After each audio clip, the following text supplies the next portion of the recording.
Thank you so much. Thank you so much. I feel like being like Elizabeth Warren when she won the Century. Remember, she was like, people were like cheering and cheering and cheering, and she said, "Okay, that's enough." Very funny moment, which was strangely very arousing to me. You know, I like my senators to talk to me like that. I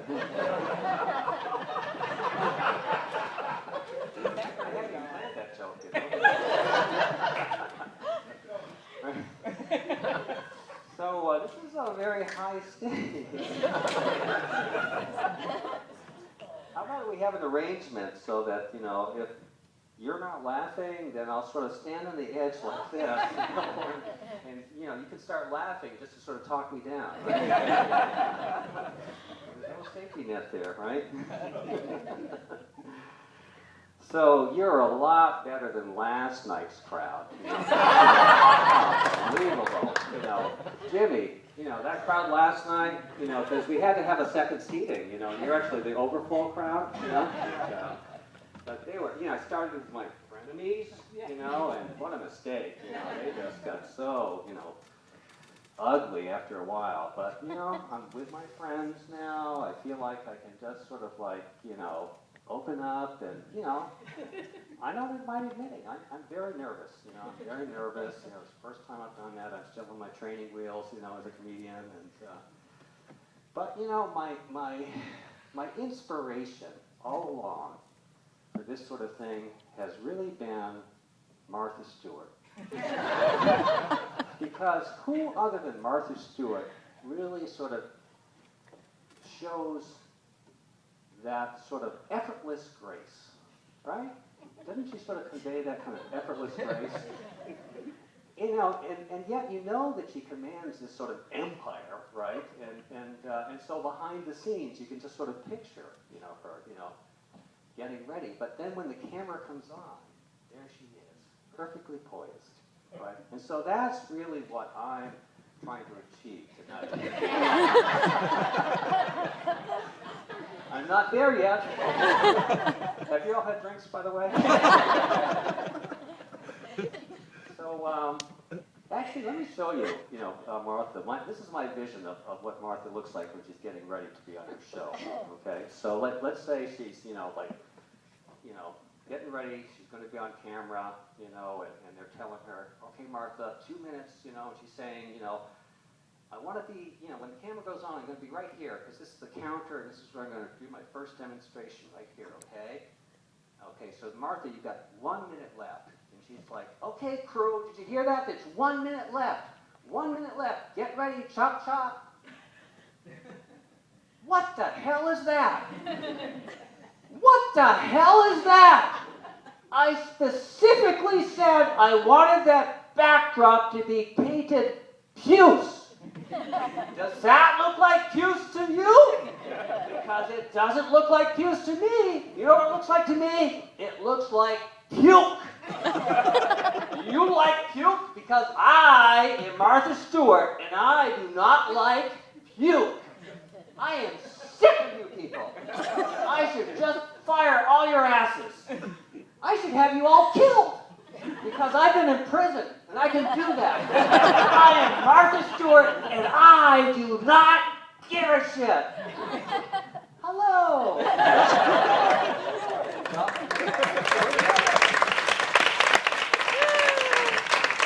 going to be talking about plural accents today. You know, we're going to take a commercial break, you know, but I'll be right back.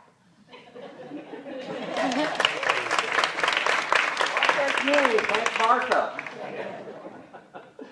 By the way, when she was in prison, I hear afterwards she wanted to pitch a new TV show, you know, with HBO. It was going to be called Puce is the New Black.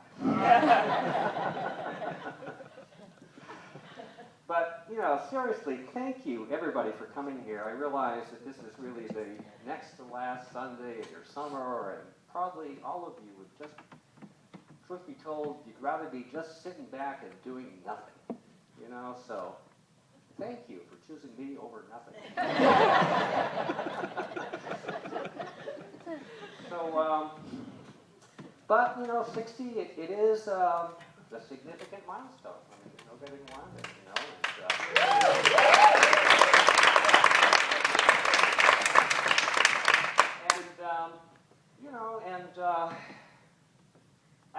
turned 60 on July 17th, so I've already had one golden month, to kick off my golden years, And, my wife, and for professional purposes, I'm going to just refer to her as Lisa, just to protect her, privacy. My wife and I were already talking about, how do we want to spend our golden years together, and so we were thinking, this is a time when we really should be simplifying our lives, right? And so maybe after a couple of years, we'll both quit our jobs, and yet we want to keep active, we want to keep our minds active, and so we thought maybe we'll just sort of open up one of those mom and pop check cashing places. and we'll have it here. But I think Newton's ready for that, right? But being Newton, we'll probably serve coffee, we'll call it, what we'll call it? We'll call it Lisa and David's Cash Cafe. Because people want to come in and they want to have a latte when they're waiting for their check to be cashed, right? And we'll have pictures on the walls. It'll be classy. And then we thought, maybe if that's doing well, maybe we'll branch out. Maybe we'll open up a couple other branches. Maybe we'll open up one in Everett, right? And we'll call that one Dave's Dollars and Donuts. So that's a nice ring to it, Then I was thinking, how could we sort of really take advantage of this new market? There's so many of us baby boomers are retiring, and we've got money to spend, and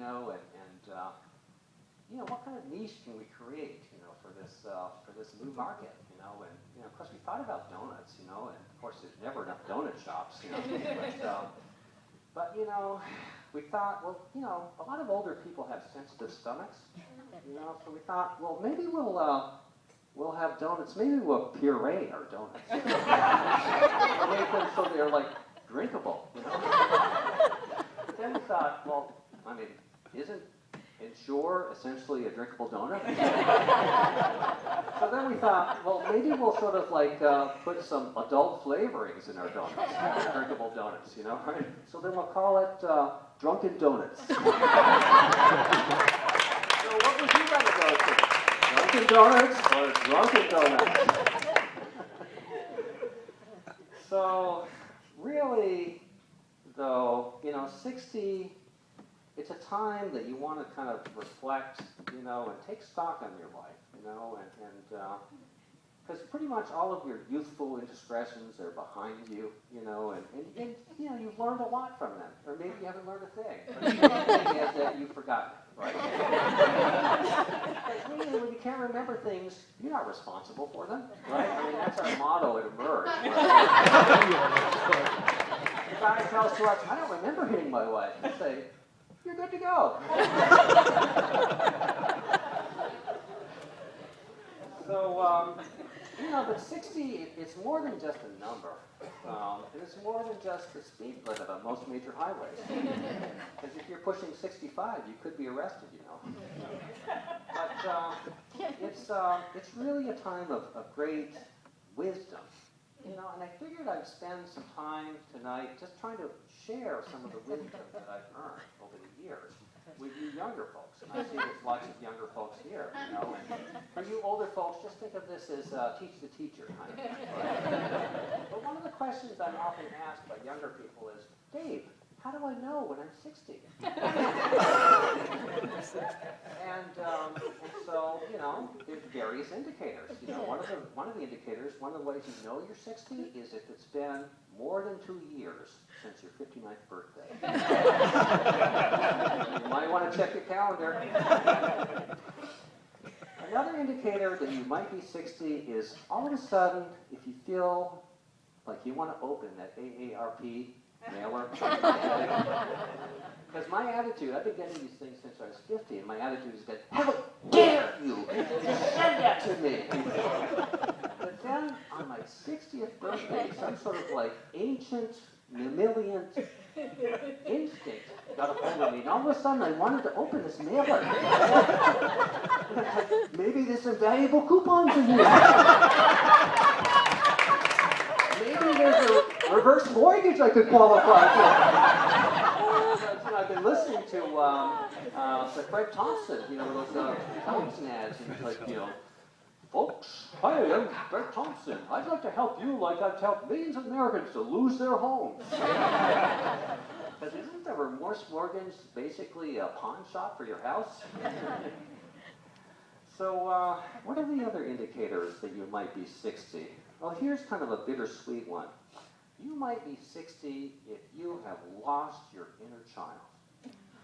You have lost your inner child, and you haven't even bothered to file a missing child report. Your attitude is, I'm sick of that little whiny brat.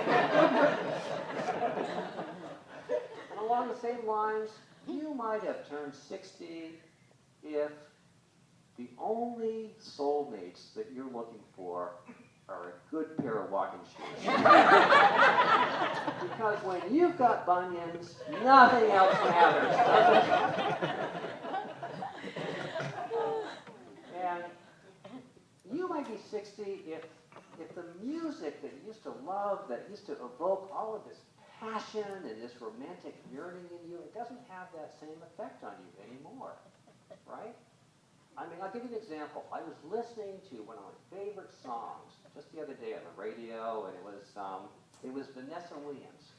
And you know her song, Save the Best to Last? You know that song? Yeah. Some of you don't. I'll sing it. So it goes something like this. Sometimes the snow comes down in June. Sometimes the sun goes round the moon. I see the passion in your eyes. And I get to this point, and I'm thinking, whoa, Nessa, back up. Sometimes the sun goes round the moon? No, that doesn't happen. It never happens. If the sun went around, see, it'd have to go between the earth and the moon, right? And so, like, look at this. I mean, here's the moon, and here's the earth right here, right? So they're really close together. And this one again is the sun. It doesn't fit, and we'd all burn up. So, Nessa, I realize your love and everything, but it'd be a kind of a selfish kind of love if we all died, right? Yeah.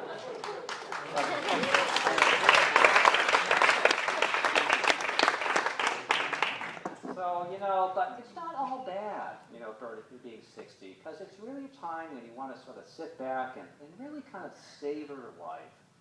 And really appreciate the little things. Maybe you want to sort of take in a movie for a second time, for instance.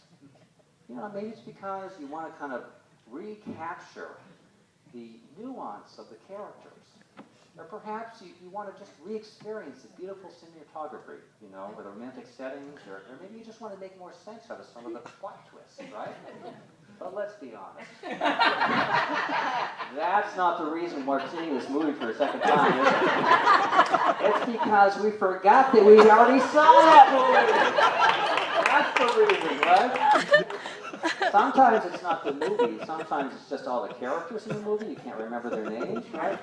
So this happened to me and Lisa the other day. We were at the movies at the West Newton Theater, by the way. And by the way, there's still time to catch that 4 o'clock matinee if you want to do that, right? But, we were seeing this movie, and it was a murder mystery, a crime kind of show, and the main character comes on, and I cannot think of his name, And so, it drives me crazy. And Lisa, I asked, well, who is that guy? We've seen this guy before. She can't think of it either. I said, yeah, he was in that other movie that we saw a month ago. Which is like, what movie? But I remember that he was with this, he was married to this beautiful actress. And she's like, what beautiful actress? Oh, I can't remember. And I said, okay, but in real life, she's married. This beautiful actress is married to this big Hollywood star. And she's like, what Hollywood star?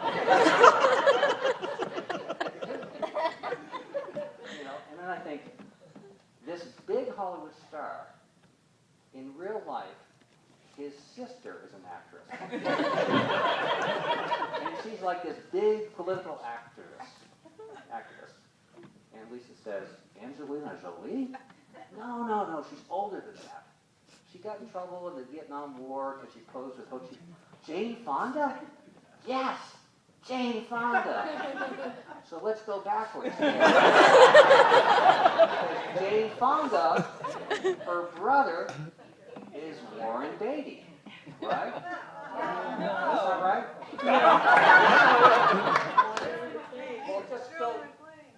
Well, just go along with me.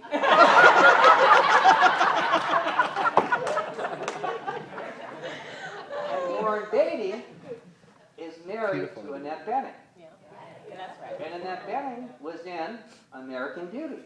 Yeah. And her husband in American Beauty was Kevin Spacey. This is Kevin Spacey. So we're really proud of ourselves now because we got to it, right? It takes a little longer, And so then I said, it would have been a lot easier if I'd remembered that Kevin Spacey was in that movie we saw last night, L.A. Confidential. And Lisa says to me, this is L.A. Confidential.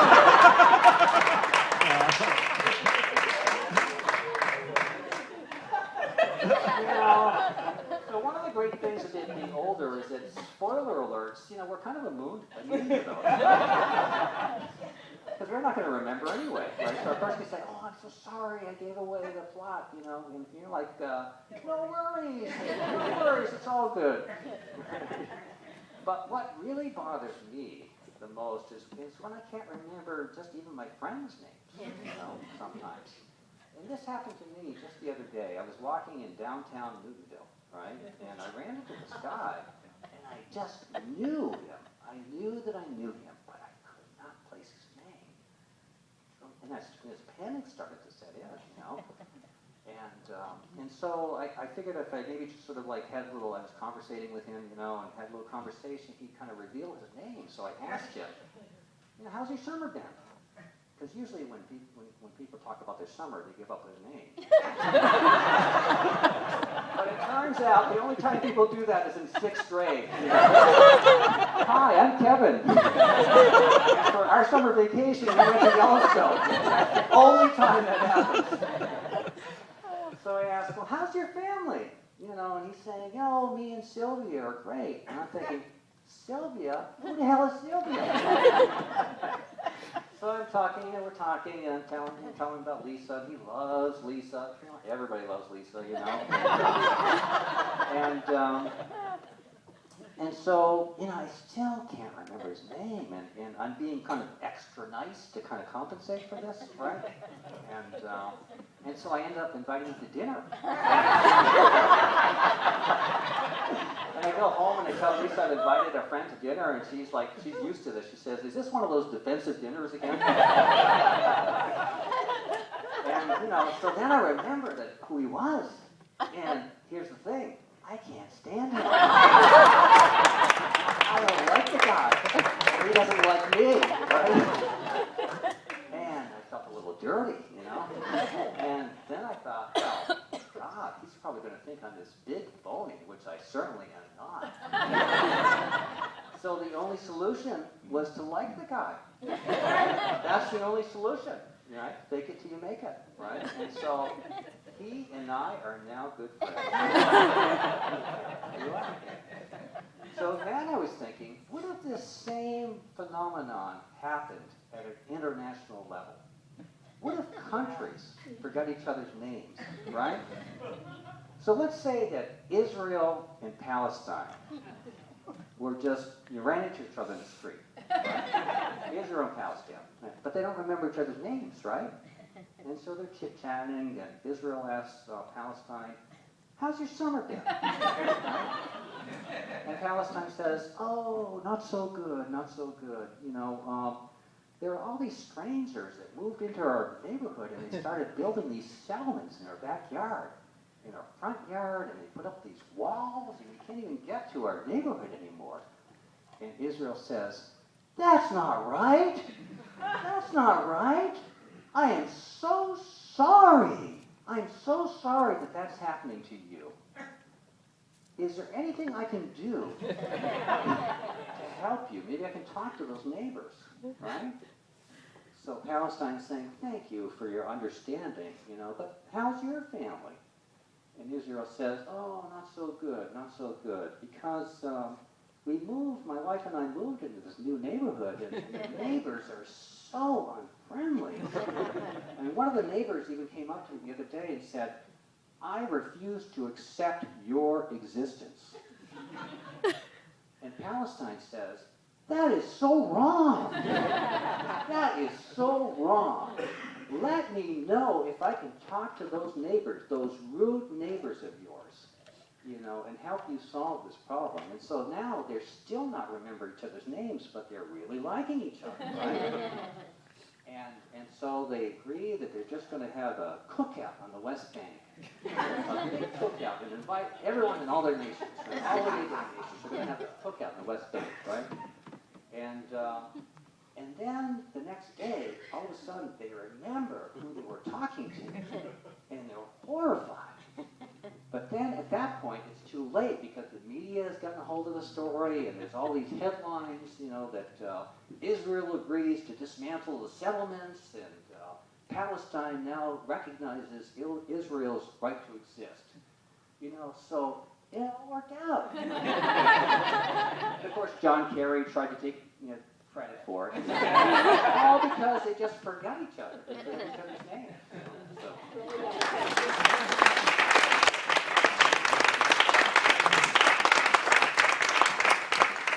Did I already tell you that story, by the way? I'm so glad, because I was really afraid I'd repeat the same joke, But, part of the problem when we're older is that we've got so much other memories, pre-existing memories, that crowd out the new ones, right? And so our memory banks are just full of all of this crud, right? This stuff. Half the time I can't remember my nephew's name, but I can always remember that Tiny Tim's bride was Miss Vicky. It's never going to leave my head. And so I figure I've probably got about 66 gigabytes of this crud in my head, right? I need a computer guy to come over and to sort of clean up the crud, it's like spam, right? 66 gigabytes, and about 60 of those gigabytes are advertising jingles from the 70s, 80s, right? And here's one, and I've got, those of you who are over 60, I'll just sort of say the beginning of the jingle, and you see if you can sort of remember the end. N-E-S-T-L-E-S, Nestle's makes the very best chocolate. Right. Yeah, that's right. And they just keep coming, these ads. These ads just keep coming, and I keep retaining them and retaining them. The latest one is, oh, God, I can't stand this one, but it's Bertie and Phil's, quality, comfort, and price. That's nice. One of these days, I am not going to remember my wife's birthday, and it is going to be because of Bertie and Phil's. Just saying. So, it's not that we don't know things at our age, it's just that we can't prove that we know. Right? I used to be so proud of myself when I was watching Jeopardy on television, because I'd be with my younger friends, and I'd just impress them because I'd just come up with the answer before the other contestants would come up with the answer, And I still know the answers, it's just that now I have to email the answer to them the next day. And they're like, oh, dude probably Googled it, right? So I can't prove that I know it. Not the same thing, right? So I often wish that, maybe Jeopardy would come up with a senior edition, where they kind of relax the time rules a little bit. So let's say the question is, He starred with Annette Bening in American Beauty. Alex, I know this. Just give me a minute. And Alex would be like, take all the time you need.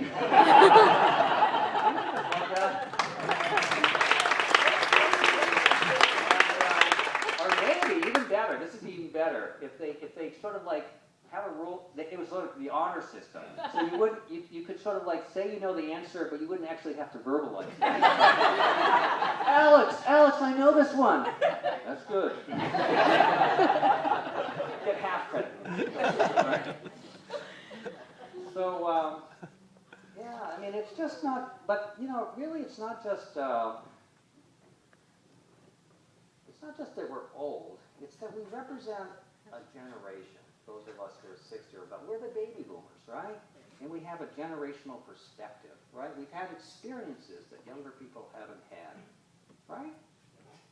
Like we grew up in a time when teachers used to beat us up. We didn't call it being beat up, though. We called it being corrected. I remember my first experience with being corrected.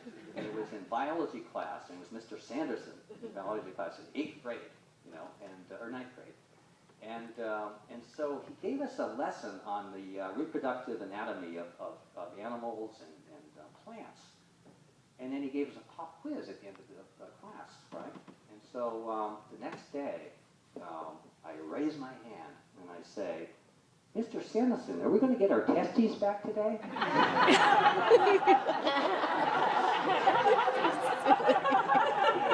Well, he was not amused. Mr. Sanderson, he came over to me, and this is where the correction came in. He had me by the ear. This is a true story. He had me by the ear, and he was twisting it so hard I had to keep turning my body.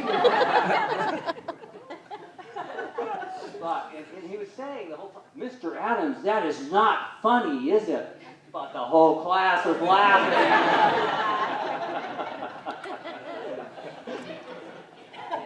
But, you know, another aspect of our generation is this was before a time when we had reality shows, right? We didn't have reality shows. We didn't have virtual reality. I mean, what did we call it? We must have called it reality, right? We lived our reality, right?